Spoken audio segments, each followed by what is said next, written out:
Hello my peculiars and welcome back or welcome to my peculiar corner if you're new here. My name is Andy and here we are at yet another magical encounter. I hope you're doing well and you had an amazing week. Here it feels like the winter is coming back, to be honest. We got 2 mornings when the grass was frozen, if you can believe it, and we are in May. But hey, yet again we are living in the mountains, right?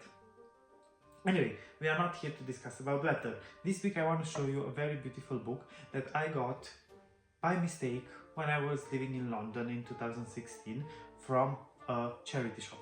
Now, this book is called The Ultimate Encyclopedia of Mythical Creatures, and that's how it looks like.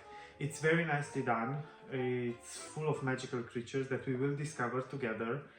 And I was so happy, you know, I always say, a lot of people ask me, and friends ask me, how do you manage to find these books? And I'm always telling everyone, I don't find the books, they find me, to be honest. I always end up finding these books online by mistake. They just come up as an option for me, as a suggestion, not option, as a suggestion to, you know, to buy based on my searches.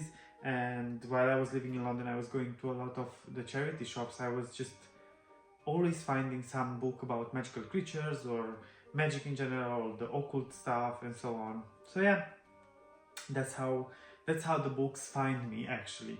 But without further ado, let's crack on with the show.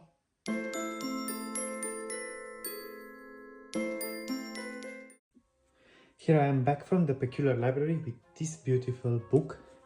Now you can see here a very beautiful dragon illustrated, and here on the back we have from the enchanting to the mischievous to the downright terrifying. These are the creatures that inhabit the air, the underworld, far-off mountain tops, and ancient cities, the fantastical beings that haunt our dreams and challenge us to disprove their existence.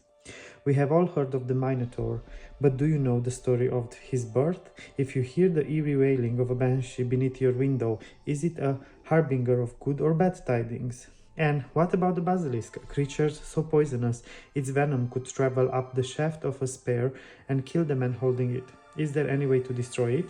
The answers can be found between the covers of this beautifully illustrated encyclopedia. You'll read about one-eyed giants herding sheep in rough mountain caves, a village in southern France hunted by a werewolf, stories of the fish-tailed god of the ancient Sumerians, and the numerous sightings of a creature called Bigfoot in the northwestern United States. Was Bigfoot a gorilla, a hoax, an unknown species of humanoid I presume was meant to be there, that accompanied the first settlers across the land bridge in the Bering Straits? Or was it just a tale they brought with them to tell around the campfires, one that, like many others in this volume, blurs the line between fantasy and reality just enough to keep us awake at night? Now, this was sold at £9.99, but I got mine for, I think it was £1.50 if I'm not mistaken. And it's in pristine condition, honestly. Like, you see it's a bit crested here on the edge, but that's because it traveled a lot with me. But when I got it, really, it looks like new, basically. And yeah, as you can see here, I even wrote that I got it on 23rd of February 2016. It was one of my first books that I bought when I was in London. Yeah, okay. Now here we have the contents. We have the creatures organized alphabetically. Here we have a forward if you want to pause and read.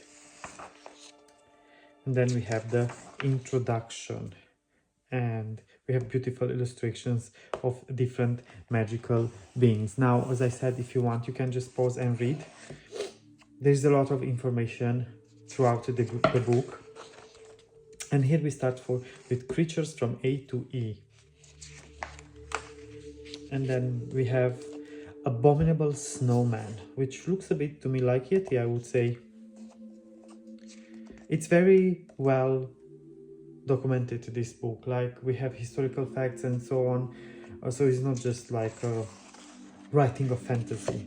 Then we have the angel, and we have a lot of writing about the angel. I like these illustrations throughout the book. It makes it so nice. It looks like someone went on, you know, on an adventure or an expedition and found out all the details, and they just composed it this journal where they just made sketches and wrote about the creatures they met in their adventures.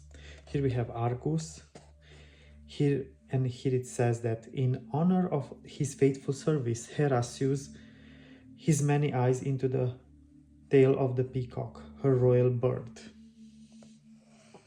And here we have that Argus was a monster famed for his watchfulness. His body was covered with eyes, and when he slept, they would close in sequence so he could never be caught off guard. Then here we have the famous Banshee.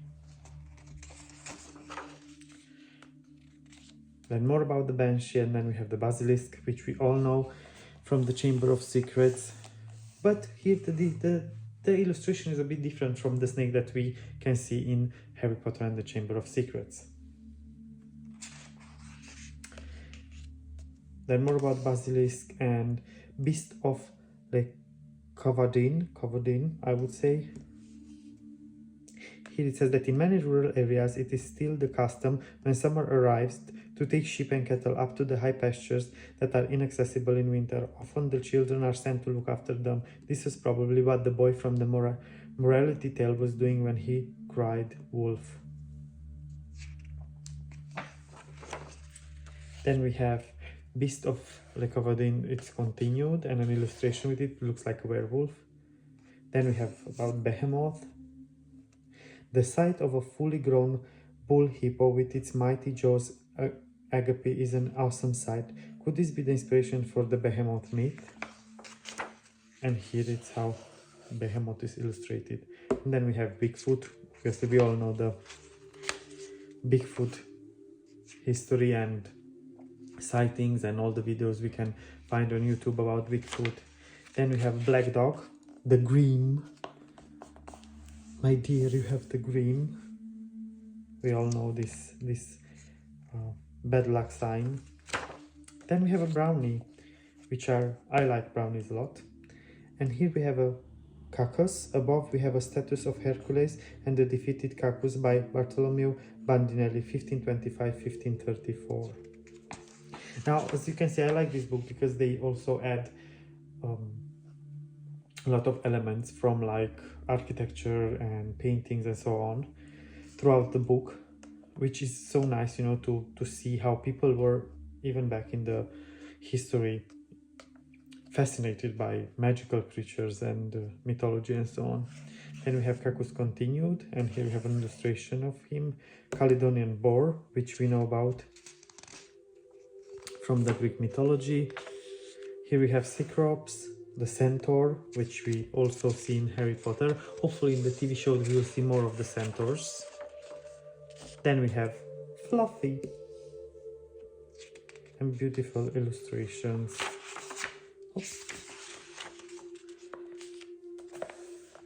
Then we have Cherub here.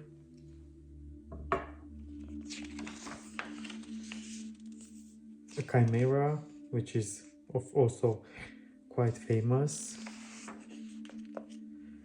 Then we have the Chupacabra. I don't know if you know about it, but yeah, here let's read a bit. The case of Chupacabra is a very strange one indeed. The trouble is that when describing it, nobody can compare it to any other known animal, and as a result, it is very hard to imagine what it looks like.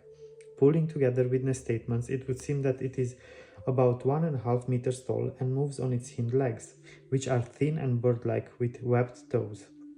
It is difficult to tell what color its eyes are in the dark when it always seems to make its appearance, but they glow red when the creature is threatened. And here we have an illustration. And another one.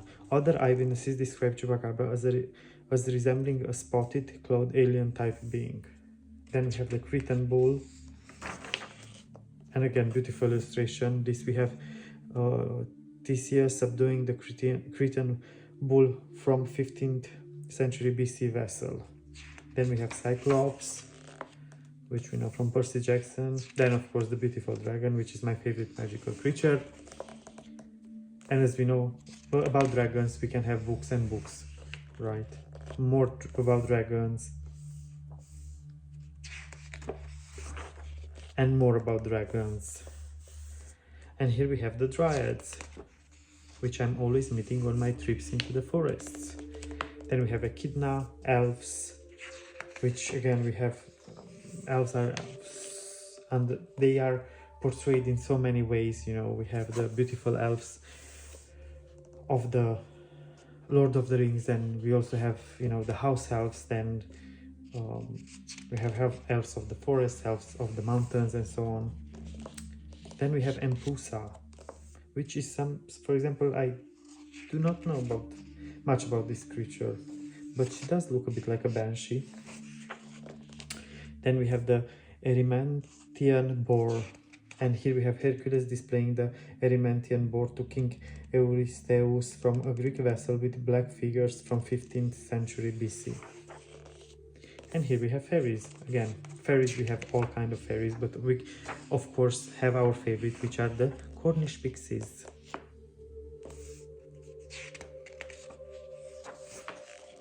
Then we have Fawn. Who wouldn't want to go for a tea with Mr. Tumnus in his beautiful caves in Narnia? Then we have the Frankenstein's monster. Mary Shelley's original vision of the monster was one of male beauty horribly soured by reanimation.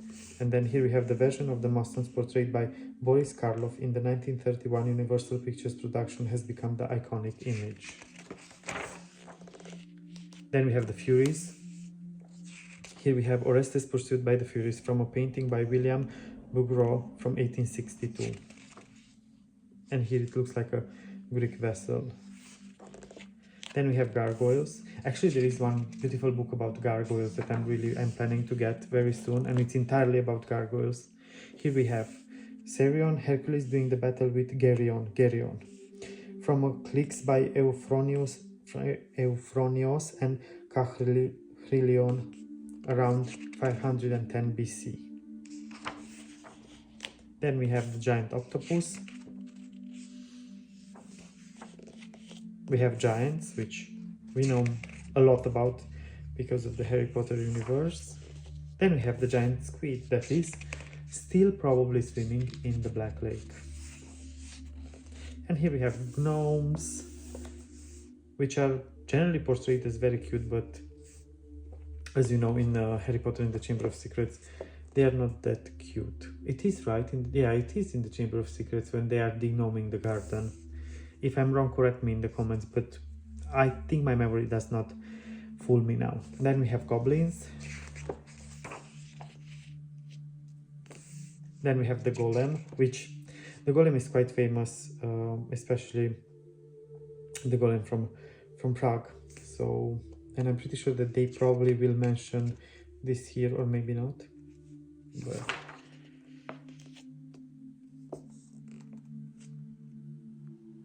yeah, here it says that Gustav Meyring's Der Golem is perhaps the most famous tale of all.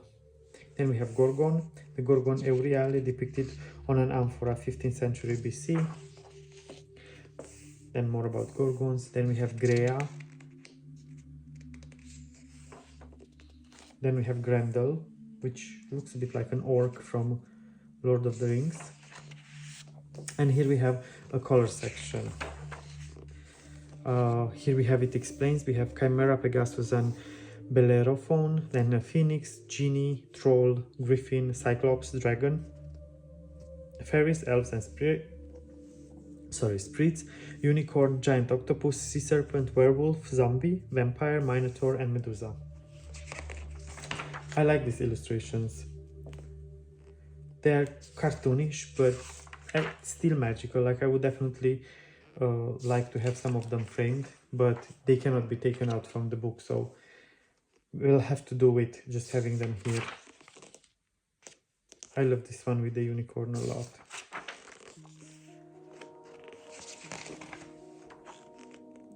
Some werewolves, zombies, Minotaur,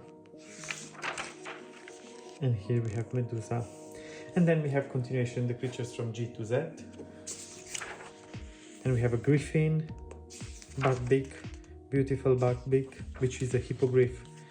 Then we have harpy and hint of Serenia, Hercules and the hint of Serenia from a cup 480 BC.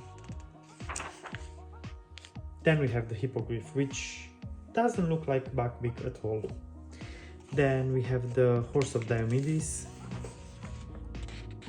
the Hundred Handers, Hydra. Then we have the Jabberwocky, the Genie, the Ladon, which I don't know about. You will find a lot of new information here, even me that I love a lot magical creatures and I know a lot about them, but some magical creatures are unknown to me. Then we have Lestrygonians. The Lestrygonians destroying Odysseus' fleet from a cave painting around 100 BC. Then we have the famous leprechaun from the Irish culture. Then we have the Leviathan, the Loch Ness monster, Nessie. More about the Loch Ness monster, beautiful illustration. Then we have a Manticore. I like this illustration. I have it in another book that we are going to discover later on, and that book was actually one of the books that started my passion for magic, like deepened my passion for magic, because I always loved magic since I was little, but that book literally marked my definitive idea of, okay, now I just want to build my own Hogwarts library. And it's a book that was inspired by the Harry Potter books, and they just put together, you know, a lot of facts about magic in general, magical creatures and so on, but we will definitely go to that. It's called The Sorcerer's Guide to the Harry Potter or something like that. Here we have Mermaid. Again, we can write books and books about mermaids. Then the Minotaur, the Mothman. Now, I definitely advise you to go on YouTube and search for Mothman and listen to the stories about Mothman. We have a lot of stories and sightings, and they are quite nice. I like watching this kind of paranormal videos. So then we have the Mummy, which, by the way, this weekend, actually tomorrow, I'm going to see an exhibition on Tutankhamun in Prague, so I'm really looking forward to that. You can just head to my Instagram and the Specular Corner, and I will keep you updated in my stories about that exhibition. Then here we have the Nemean Lion. Then we have Nymphs, Oanes, Ogre, Orcs, which we know about from Lord of the Rings and many other stories, Pegasus from the Greek mythology, Fea. Then we have the beautiful Phoenix, which comes only to a Dumbledore, right? Then we have Pixie, and as I said before, right, Pixie is a subspecies of the fairies, and definitely Cornish pixies are our favorite. Then we have a Python and Remora. I've never heard about Remora. And here we have a rock, bird. Then we have Satyr. Satyrs? Yeah, I love this. This reminds me of Pan's Labyrinth. Then we have a Scylla, or Sheila, Sea Serpent,